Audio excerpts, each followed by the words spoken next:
Giangkon sa Zamboanga City Fire District nga apektado sila sa kakulangon sa tubig sa Zamboanga City nga epekto sa El Nino. Ilabi pa karon nga anana sa kapin 30 ang natala nila nga ihap sa grass fire sa syudad. Ano yung report ni Chris sa Dapitan? Sa datos sa Zamboanga City Fire District, ana-ana sa 35 ang ihap sa kaso sa grass fire gikan January to February 2024 sa Zamboanga City.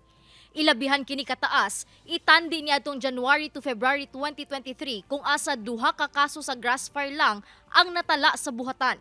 Busa, gikaalarma na kini sa otoridad.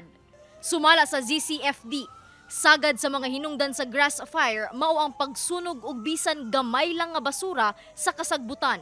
We urge residents to adhere to anti-burning laws and exercise caution, especially during dry conditions.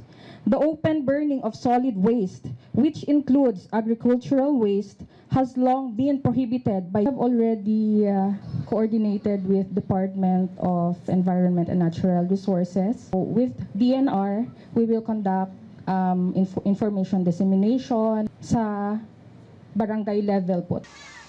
Giangkon sab sa ZCFD nga kulang sila sa ekipo sa pagpakgang sa kalayo sa mga non-structural fire o grass fire sama sa shovel, portable tank and pumps. Apan, ginapaning kamutan daw sa ahensya nga mapangayo kini sa ilang national headquarters. Sa karon, ipahigayon una nila ang community engagement aron makahibalo ang katawhan kalabot grass fire ug open burning law. Usasab sa hagit karon sa ahensya ang kakulangon sa supply sa tubig sa Zamboanga City tungod sa epekto sa El Nino. Nagsalig sila karon sa tabang sa water tankers gikan sa mga pribadong ahensya aron madugangan ang supply sa ilang tubig ilabi na kung adunay sunog.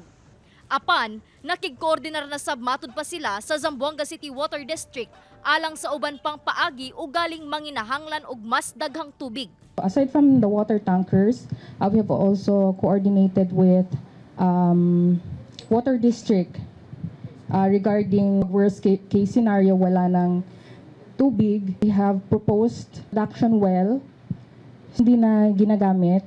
So, pwede namin gamitin yun, pero kailangan pa po ng mga equipment. Nagawa po yung production well for BFP lang po ang makakagamit nun.